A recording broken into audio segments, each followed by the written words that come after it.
जय हिंद दोस्तों, शारदा एजुकेशन के इस यूट्यूब प्लेटफॉर्म पर आपका स्वागत है।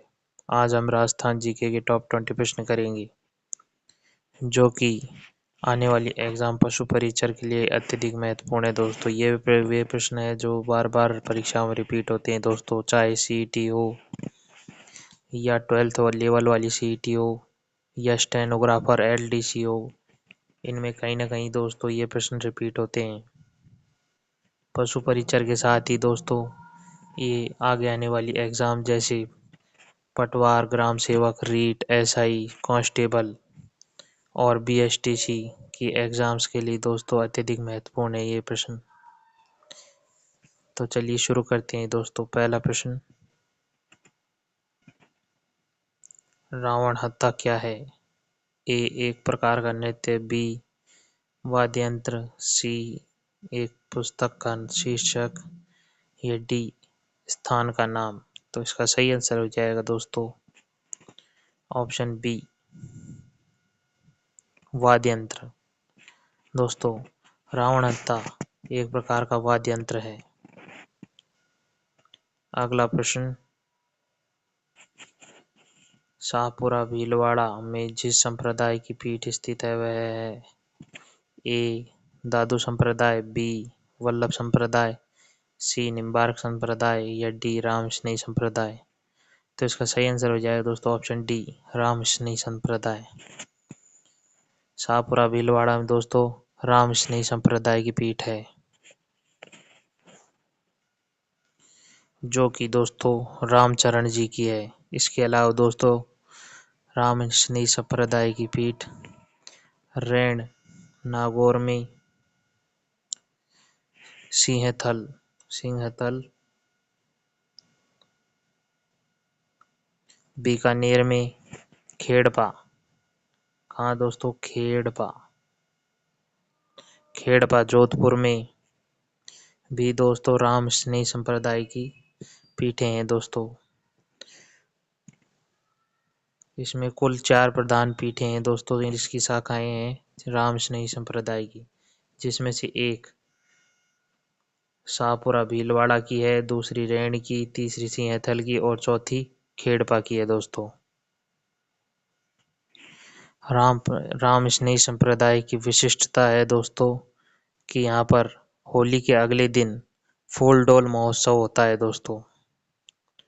और दोस्तों रामस्नेही संप्रदाय में मूर्ति पूजा नहीं की जाती दोस्तों, ये निर्गुण भक्ति का संप्रदाय है दोस्तों।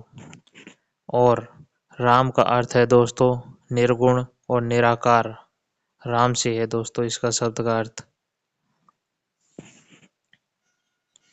रामस्नेही संप्रदाय के मंदिर दोस्तों राम द्वारा कहलाते हैं। इनके संत दोस्तों गुलाबी रंग के कपड़े पहनते हैं। कौन से रंग के दोस्तों? गुलाबी रंग के कपड़े रामस्नेही संप्रदाय के संतों द्वारा पहने जाते हैं।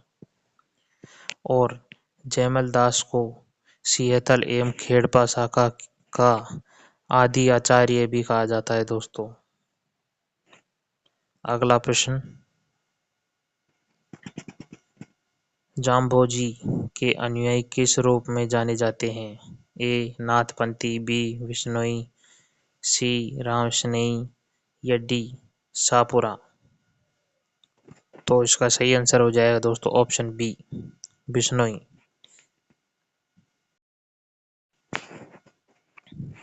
तो इसका सही आंसर हो जाएगा दोस्तों ऑप्शन बी बिश्नोई।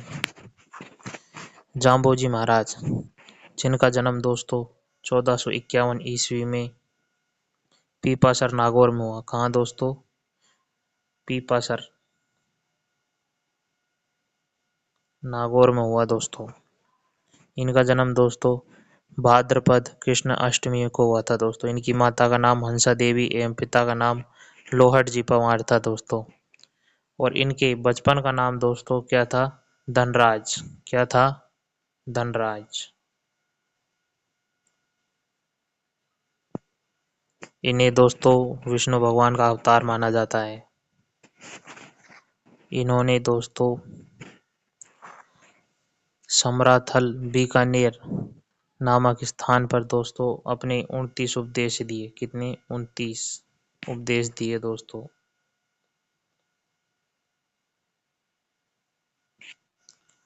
और दोस्तों 1536 ईस्वी में दोस्तों इन्होंने अपना देह त्याग लालासर बीकानेर में किया। कहाँ किया दोस्तों? लालासर बीकानेर। यहाँ पर दोस्तों इन्होंने अपना देह त्याग किया था। इनका समाधि स्थल दोस्तों तालवा गांव के निकट मुकाम, जो कि बीकानेर में पड़ता है दोस्तों। कहाँ पर? तालवा गांव के निकट मुकाम में किया। कहाँ? मुकाम। मुकाम में दोस्तों इनका समाधि स्थल है। तालवा गांव के निकट मुकाम गांव में इनका समाधि स्थल है, जो कि बीकानेर में पड़ता है दोस्तों। और यहाँ पर दोस्तों आश्विन एवं फाल्गुन मास की अमावस्या को मेला लगता है दोस्तों।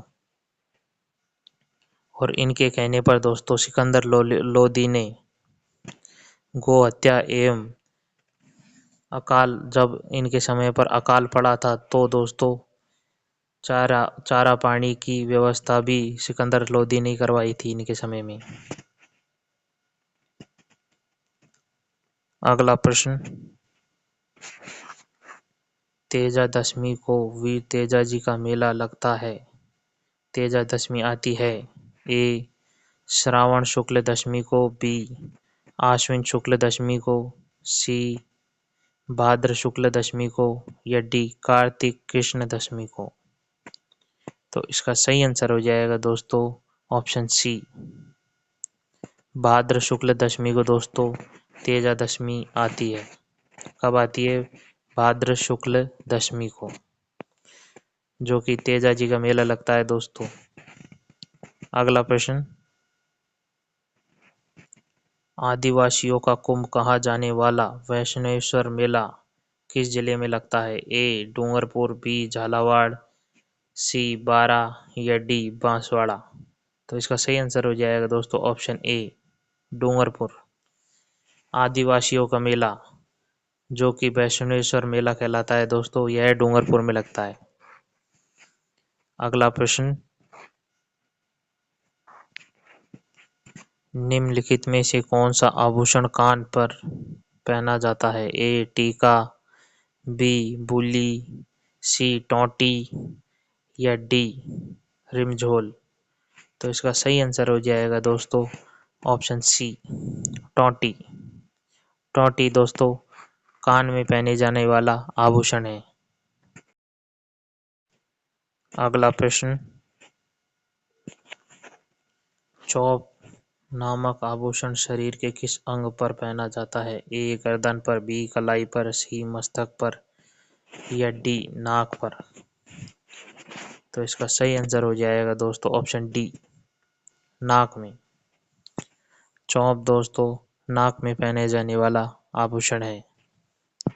अगला प्रश्न,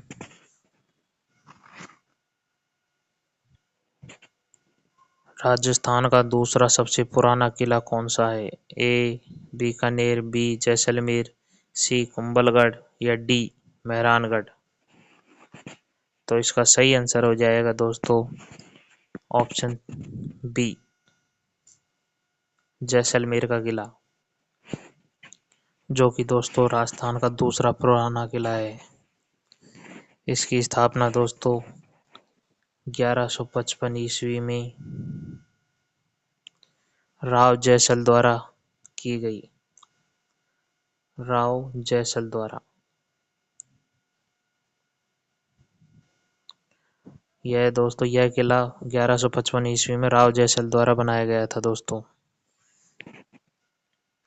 यह किला दोस्तों त्रिभुजाकार आकृति में चित्रकूट पहाड़ी पर बना हुआ है। कहाँ? त्रिकूट पहाड़ी पर। त्रिकूट पहाड़ी पर बना हुआ है दोस्तों। यह दोस्तों राजस्थान का दूसरा बड़ा आवासीय किला भी है दोस्तों। जैसलमेर का किला राजस्थान का दूसरा बड़ा आवासीय किला भी है दोस्तों। यह किला दोस्तों पीले पत्थरों से बना हुआ है। कैसे? पीले पत्थरों से, जो कि दोस्तों सूर्य की रोशनी पर पड़ने पर दोस्तों चमकते हैं, स्वर्ण की तरह चमकते हैं, अर्थात सोने की तरह चमकते हैं दोस्तों ये पत्थर। इसीलिए दोस्तों इस किले का एक नाम सोनारगढ़ या स्वर्णगिरी दुर्ग भी है। सोनारगढ़ या स्वर्णगिरी स्वर्णगिरी दुर्ग भी है दोस्तों इसका दूसरा नाम।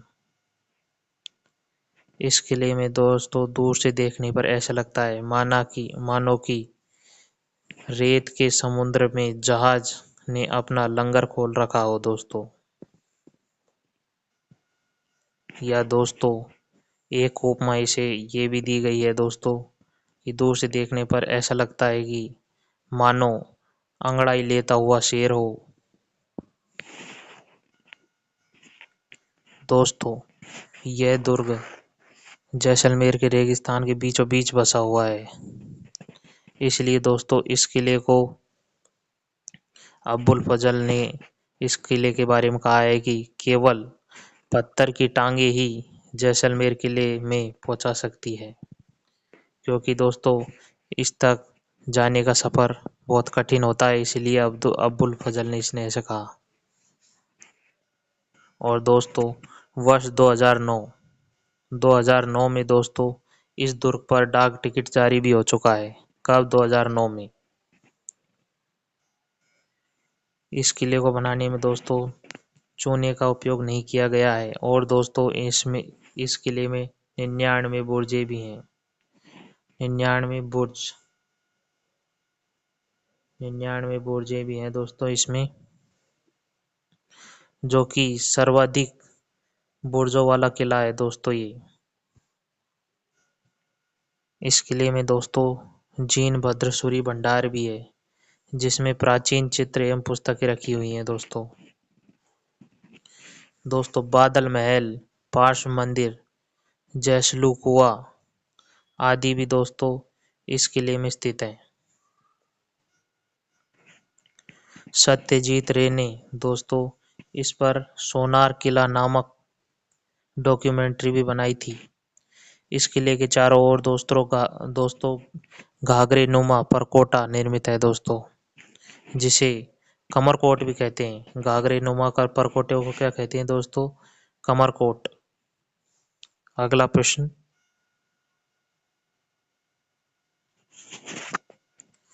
सोनारगढ़ दुर्ग है ए गिरी दुर्ग, बी जल दुर्ग, सी धानु दुर्ग या डी पारीक दुर्ग? तो इसका सही आंसर हो जाएगा दोस्तों ऑप्शन सी, धानु दुर्ग है दोस्तों सोनारगढ़ का किला। अगला प्रश्न,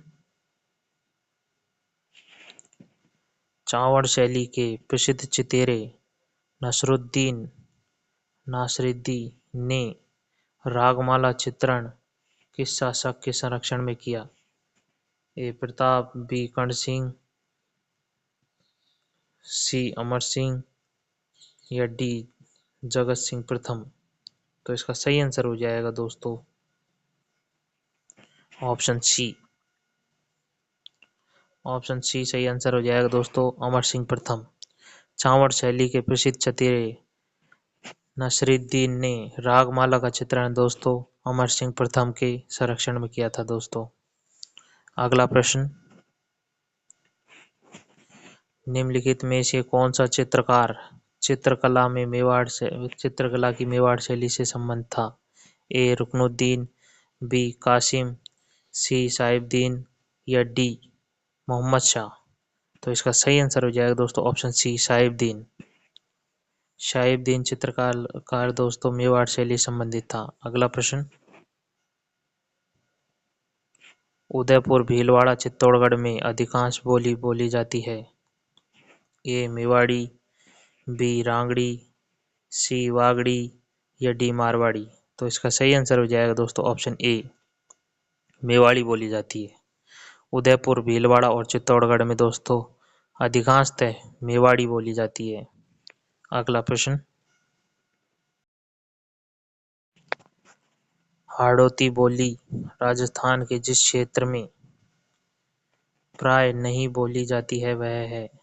ए भरतपुर, बी झालावाड़, सी कोटा या डी बूंदी?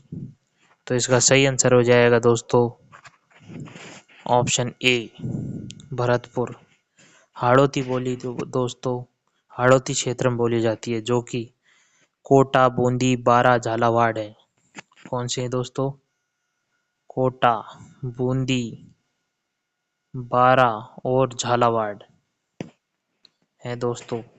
ये 4 जिले दोस्तों हाड़ौती क्षेत्र में आते हैं और यहीं पर हाड़ौती बोली बोली जाती है। भरतपुर में दोस्तों हाड़ौती बोली नहीं बोली जाती है। अगला प्रश्न, सीएनजी का मुख्य घटक है A methane, B ethane, C propane या डी ब्यूटेन। तो इसका सही आंसर हो जाएगा दोस्तों ऑप्शन ए मेथेन। सीएनजी का मुख्य घटक क्या है दोस्तों? मेथेन है। सीएनजी का मुख्य घटक मेथेन है दोस्तों। अगला प्रश्न, एलपीजी का मुख्य घटक है A methane plus propane, B propane plus butane, C butane plus methane या डी एथेन प्लस प्रोपेन। तो इसका सही आंसर हो जाएगा दोस्तों option B propane plus butane. LPG का मुख्य घटक क्या है दोस्तों? Propane plus butane. अगला प्रश्न, ऐसी युक्ति जो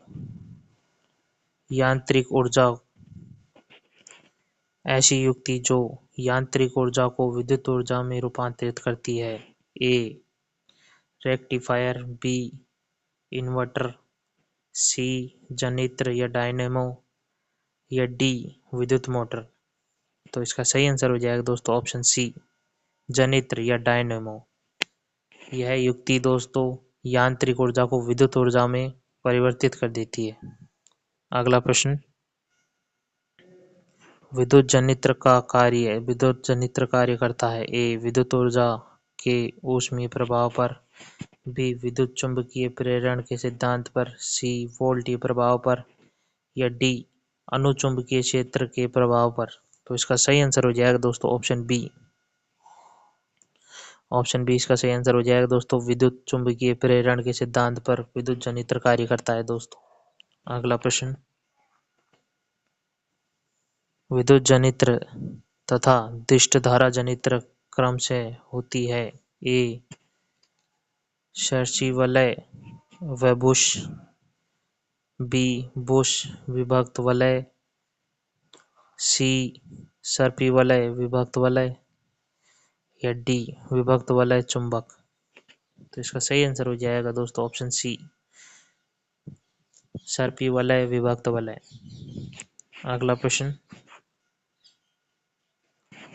वायुमंडलीय हवा पृथ्वी पर रखी जाती है ए गुरुत्व द्वारा, बी पवनों द्वारा, सी बादलों द्वारा या डी पृथ्वी के घूर्णन द्वारा। तो इसका सही आंसर हो जाएगा दोस्तों ऑप्शन ए गुरुत्व द्वारा।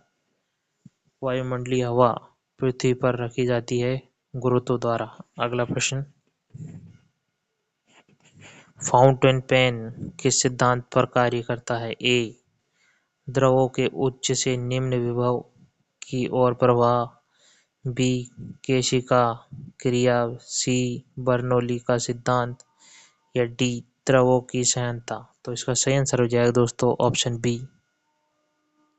ऑप्शन बी सही हो जाएगा दोस्तों इसका केशिका क्रिया द्वारा। फाउंटेन पेन दोस्तों केशिका सिद्धांत पर कार्य करता है। तो दोस्तों आज के टॉप 20 प्रश्न यहीं समाप्त होते हैं। दोस्तों ये टॉप 20 प्रश्न दोस्तों आगे आने वाली एग्जाम पशु परिचर की एग्जाम के लिए दोस्तों अत्यधिक महत्वपूर्ण है। तो दोस्तों जाने से पहले एक बार इन प्रश्नों को अवश्य देख कर जाएं या रिपीट कर जाएं। ये वे प्रश्न है दोस्तों जो कुछ एग्जामों में आए हुए हैं या बार बार रिपीट होते हैं दोस्तों।